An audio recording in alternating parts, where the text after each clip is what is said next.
Ma'am ये बताइए कि ओवरऑल हमने देखा कि गुज़श्ता दिनों से जो एक क्लाइमेटिक चेंज और उसमें काफ़ी तबाही हो गई अक्रॉस वैली और वैली के उस साइड में भी, तो यूजुअली आप भी दौरे पे हैं, क्या कहना चाहेंगे? बहुत अफसोस की बात है क्योंकि हम जानते हैं कि हॉर्टिकल्चर जम्मू कश्मीर की इकोनॉमी का बैकबोन रहा है और जब यहाँ 90s में पीक मिलिटेंसी होती थी, horticulture is what made people survive. It provided a source of livelihood to lakhs of families here. और आज ही आप देखिए हम we are in the middle of a orchard here, यहाँ बिजबेहाड़ा में हैं हम. आप यहाँ हालत देखिए, फार्मर्स लिटरली इनके ये रो रहे हैं, इनको कोई सपोर्ट नहीं मिल रहा है. जलाबारी तो यहाँ हर साल होती है, अभी 4 दिन से लगातार जो हुई है, डिस्पाइट द फैक्ट कि यहाँ इस साल एक इलेक्टेड गवर्नमेंट आई है, नेशनल कॉन्फ्रेंस की सरकार है, उस सरकार ने कोई अटेम्प्ट भी नहीं किया है कि यहाँ वो एक टीम को भेजे जो असेस करे यहाँ कितना डैमेज हुआ है. एंड इनको कोई रिलीफ नहीं मिलता. इनके बड़े बड़े लोन्स हैं, पेस्टिसाइड लेने के लिए इनको लोन लेना पड़ता है, वो पेस्टिसाइड फिर कंटामिनेटेड होता है, उसमें मिलावट होती है, वो भी नुकसान होता है. एमएसपी तक इनकी एक मिनिमम लेवल पे नहीं है, तो they are under acute stress. जो बीमा गवर्नमेंट की इंश्योरेंस स्कीम है, it does not cover horticulture. तो मेरी समझ में नहीं आता, जब हमें पता है जम्मू कश्मीर की जो इकोनॉमी का जो बैकबोन है वो हॉर्टिकल्चर रहा है, तो जो हमारे फार्मर्स हैं उनको तो ज़्यादा से ज़्यादा सपोर्ट मिलना चाहिए था. आज यहाँ जैसे किसान योजना स्कीम है, उसमें भी जो इंश्योरेंस है that does not extend to our farmers here. तो हम जानते हैं जो जलाबारी हुई है यहाँ पे 4-5 दिन से लगातार, यहाँ टीम तक यहाँ सरकार ने नहीं भेजी है जो यहाँ असेस करे कि यहाँ फार्मर्स को कितना डैमेज हुआ है. तो it's very unfortunate. National conference ने जो वोट लिए हैं, बहुत सारे वादे किए हैं लोगों के साथ, क्या आपको लगता है कि कोई वादा पूरा हुआ है? देखिए उनका फोकस तो कुछ और है. वो उनको फ्लाइट डिले क्या हो जाता है, 3 घंटे ज़्यादा उनको क्या टारमैक पे स्पेंड करने पड़े, उनको वो अज़ाब शिकस्त लगता है. वो चाहते हैं कि उनको स्टेट प्लेन मिले, तभी वो चाहते हैं कि स्टेटहुड आए. यहाँ जो हमारे फार्मर्स ड्यूरेस में हैं, पूरे जम्मू कश्मीर फार्मर्स ही क्यों, स्टूडेंट्स के बारे में बात करते हैं. हमारी इतनी यंग पॉपुलेशन है. कुपवारा में एक 21 साल के लड़के ने अपनी जान दी. क्यों? क्योंकि जो एग्ज़ाम था जो वो पास करना चाहते थे नीट का, 2 परसेंटाइल से उन्हें मिस किया. क्यों मिस किया? क्योंकि वो ओपन मेरिट कैटेगरी से थे. जो बड़े बड़े मुद्दे हैं, एनसी का फोकस तो वो रहा ही नहीं है.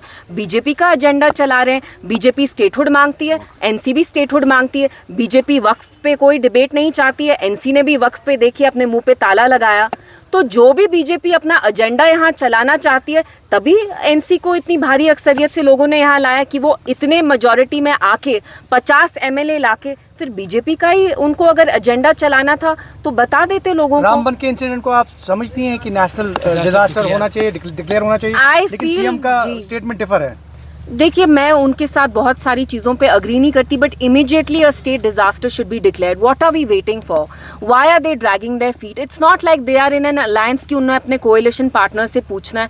What is stopping them? और जहाँ तक बानीहाल का सवाल है, मैं मुफ्ती साहब के बारे में कुछ यहाँ बोलना चाहती हूँ.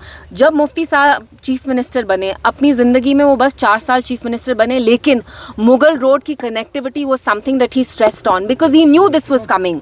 उनको पता था कि जो हमारी रोड कनेक्टिविटी थी, जो अभी करंट जो हाईवे है, उस पर हमेशा कोई ना कोई इंसिडेंट होता है. एक ही रोड की वो जो मोनोपोली रही है, मुफ्ती साहब ये समझते थे. उनका एक लॉन्ग टर्म विजन था. लेकिन कहीं ना कहीं अफसोस की बात है कि जो मुगल रोड पे काम जो उनके टाइम हुआ, उनके दौरान हुआ, वो अब कहीं ना कहीं रुक गया. तो मुफ्ती साहब का जो विजन था वो लॉन्ग टर्म था. वो एक कि बहुत सारी वजहों की वजह से उनका एक विजन होता था. अनफॉर्चुनेटली जो हमारे अब करंट चीफ मिनिस्टर हैं, उनका कोई विजन नहीं है. वो बस चाहते हैं उन्हें स्टेट प्लेन मिले ताकि इंडिगो के प्लेन में उन्हें 4 घंटे वेट नहीं करना पड़े. तो it's very sad, it's very unfortunate. Rahul Gandhi ji कह रहे हैं कि इलेक्शन कमीशन ऑफ इंडिया खुल के कोई डिसीजन नहीं ले पा रहा है. जी देखिए, अभी हमारा फोकस यहाँ लोकल इश्यूज पे ही है.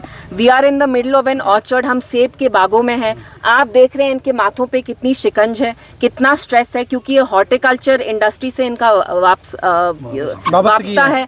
और आप देखिए गवर्नमेंट की तरफ से यहाँ हॉर्टिकल्चर के लोगों के लिए कोई सपोर्ट नहीं है. It's such an important crucial part of Jammu Kashmir economy, yet there is no support. यहाँ इतना हेलस्टॉर्म की वजह से डैमेज हुआ है. एनसी सरकार ने यहाँ एक भी डेलीगेशन नहीं भेजी, एक भी टीम नहीं भेजी जो यहाँ आके असेस करें कितना डैमेज है. तो मेरी अब सरकार से यही अपील है कि आप प्लीज़ यहाँ एक टीम को भेजें बिजबेहाड़ा में, शोपियान में, जहाँ भी ज़ालाबारी की वजह से डैमेज हुआ है, so that they take stock of the situation. Ma'am, National Conference कह रहे हैं कि 14 में जो कोलिशन सरकार बनी बीजेपी और पीडीपी की, जो यहाँ पे सियासी हालात हैं उसके लिए पीडीपी ही रिस्पॉन्सिबल है। देखिए, जाहिर सी बात है, उनको तो माजी में अभी रहना बहुत पसंद होगा, प्रेजेंट में वो रहना नहीं चाहते, प्रेजेंट की वो बात नहीं करना चाहते। और अगर हम माजी में जाएं तो 70 साल तो एनसी की यहाँ सरकार रही, पीडीपी की जिसके साथ भी सरकार रही, वो बीजेपी हो या कांग्रेस हो, कुल मिलाकर 5 साल से ज्यादा तो नहीं रही। तो फारूक साहब बताएं हमें, जब वो 20-25 साल चीफ मिनिस्टर रहे तो वो क्या करते थे? ज्यादातर वो लंदन में रहते थे। He had left people here to their own devices. Ikhwan, task force, POTA, ये सारा तो यहाँ एनसी नहीं अपने दौर में लाया। तो कहीं ना कहीं अगर वो माजी में झांक रहे हैं तो उनको 2014 से पीछे भी जाना चाहिए, शेख साहब के टाइम में जाना चाहिए, फारूक साहब के टाइम में जाना चाहिए, जब उनने खुद यहाँ एसटीएफ को बनाया, टास्क फोर्स बनाया, इखवान बनाया, जो यहाँ अपना लोगों को कितना शिकार बनाते थे। इखवान, टास्क फोर्स, पोटा, सब चीज़ें यहाँ एनसी ने लाई हैं। अफजल गुरु फांसी। और आप और सुन रहे हैं, यहाँ तो न्यूट्रल लोग हैं, ये फार्मर्स हैं, ये कह रहे हैं अफजल गुरु की भी जो फांसी थी वो भी एनसी के टाइम हुई। हमें अब पता है कि तब उमर साहब को पता भी था कि इनको फांसी लगने वाली थी। उनने क्या कहा कि आप इनको फांसी चिल्ले कलान के टाइम दीजिए ताकि लोग निकल नहीं पाए। तो अगर वो माजी में जाते हैं तो उनको अपना टाइम भी देखना एनसी चाहिए। और कांग्रेस ने मिलकर इलेक्शन लड़ा है, लेकिन अभी जो है कांग्रेस को साइड लाइन कर रहे हैं एनसी। जी, बिकॉज वो बीजेपी के साथ जाना चाहते हैं तो वो अपना रास्ता थोड़ा क्लियर कर रहे हैं। तो पहला पार्ट था पीएजीडी को तोड़ना। जब पीएजीडी टूटी तो इंडिया अलायंस के बारे में अनाप शनाप बोलने लगे कि राहुल गांधी ऐसे हैं, राहुल गांधी वैसे हैं। तीसरा स्टेप है कि वो कांग्रेस के साथ अपनी अलायंस तोड़ें। एक बार वो कांग्रेस के साथ अलायंस तोड़ेंगे तो उनका रास्ता क्लियर है। जो इनफॉर्मल कोएलिशन अभी एनसी और बीजेपी के साथ चल रही है वो 6-7 महीने बाद फॉर्मलाइज हो जाएगी। Thank you.